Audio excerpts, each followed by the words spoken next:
అధికారంలో ఉన్న భారతీయ జనతా పార్టీ గత 10 సంవత్సరాల నుంచి కూడా కార్మిక వ్యతిరేక విధానాలు అవలంబిస్తుంది.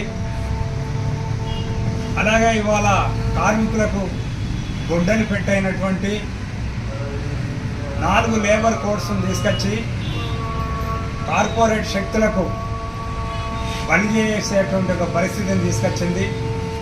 44 కార్మిక చట్టాలని 29గా చేసి 29 చట్టాలని 4 లేబర్ కోడ్స్గా తీసుకురావడం ద్వారా పని గంటల పెంపుదల, ట్రేడ్ యూనియన్ పెట్టుకునేటువంటి హక్కు లేకపోవడం, ఇతర సౌకర్యాలు, ఇతర అన్ని రకాల యొక్క సదుపాయాలన్నీ కూడా ఒక ప్రమాదం ఉంది. అందుకే దేశంలో ఉన్నటువంటి అఖిల భారత స్థాయిలో పనిచేస్తున్నటువంటి ట్రేడ్ యూనియన్లు, ఫెడరేషన్లు అన్నీ కూడా జూలై 9కి ఏదైతే మోడీ ప్రభుత్వం తీసుకొచ్చినటువంటి 4 లేబర్ కోడ్స్ రద్దు చేయాలని చెప్పి జూలై 9న సార్వత్రిక సమ్మెకు పిలిపివ్వడం జరిగింది. ఈ సమ్మెలో సింగరేణి గని కార్మికులంతా పాల్గొని విజయవంతం చేయాలి. మన డిమాండ్స్ కూడా కార్మికుల యొక్క సొంతింటి కళ కానివ్వండి, కార్మికుల యొక్క ఇన్కమ్ ట్యాక్స్ సమస్య కానివ్వండి, లేదా కార్మికుల యొక్క కోడ్ ఆఫ్ డిసిప్లిన్ కావచ్చు, అనేక డిమాండ్లను కూడా మనం పొందుపరిచాం. ఇప్పటికే డైరెక్టర్ పార్కు జిఎం పర్సనల్ కూడా మనకు సమ్మె నోటీస్ ఇవ్వడం జరిగింది. రేపటి నుండి జరిగేటువంటి అన్ని గేట్ మీటింగ్లలో కూడా కోల్ బెల్ట్ వ్యాప్తంగా కార్మికులందరూ పెద్ద ఎత్తున పాల్గొనాలి.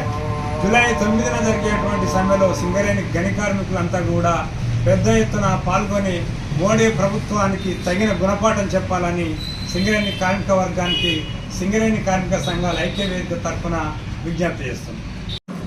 జూలై 9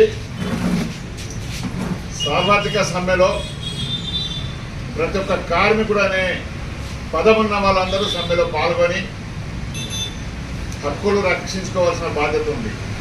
4 కోట్లకు వ్యతిరేకంగా పాత చట్టాలను అమలు చేయాలి. 30,000 కనీస వేతనం ఇవ్వాలి.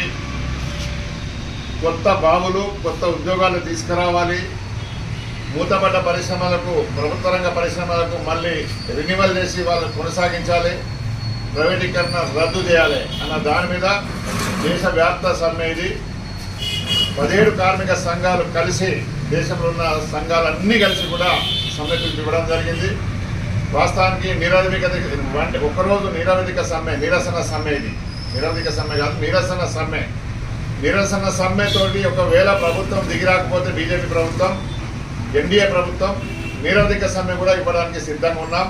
కనుక మన సత్తా చాటవలసిన అవసరం ఉంది. కార్మికులు ఏకతాటిపైన అందరూ, ఒకవేళ కొంతమంది ఎన్డీఏలో ఉన్నవాళ్ళు, బీజేపీలో ఉన్నవాళ్ళు వ్యతిరేకించే ప్రయత్నం చేసినా వాళ్ళకు తిప్పికొట్టైన సమ్మె విజంతం చేయాల్సిన అవసరం ఉంది. సింగరేణిలో మాత్రం సింగరేణి కార్మిక సంఘాల ఐక్యవేదిక, హెచ్ఎంఎస్, ఐఎఫ్టియు, తెలంగాణ ఉద్యోగుల సంఘం, ఏఐఎఫ్టియు, టీఎన్టీయూసీ, ఎస్జిటిఎస్ 6 సంఘాలను కలిసి మేము సమ్మె పిలుపువ్వడం జరిగింది. ఈ సమ్మెను విజయవంతం చేయాల్సిన బాధ్యత మాపై ఉంది, కార్మికులపైన ఉంది. సమ్మె విజయవంతం చేయడానికి సన్నాహక సమావేశాలు ఫస్ట్ నుండి అన్ని బాయిల మీద గేట్ మీటింగ్ పెట్టి సమ్మె పిలుపువ్వడం జరుగుతుంది. కనుక సింగరేణి కార్మికులారా, మిత్రులారా, మీరందరూ సమ్మెలో పాల్గొని నిరసన జరపాలి. ఎవరో వచ్చి చెప్తారు, ఎవరో చేస్తారు కాదు. ఎక్కడికక్కడ ఉండండి, బాయిల మీద పోకండి, చౌరస్తాకు వచ్చి నిరసన జరపండి. అందరం కలిసి కట్టుగా అక్కడ నిరసన జరిపి ప్రభుత్వానికి హెచ్చరికలాగా ఈ సమ్మెతో ఒకరోజు సమ్మెతో దిగి రాకపోతే నిరోధిక సమ్మె కూడా చేస్తాం అనే విధానంతో మనం బయటికి వెళ్దాం. సమ్మె విజయవంతం చేయాల్సిన బాధ్యత మన పైన, అందరిపైన ఉందని తెలియదు.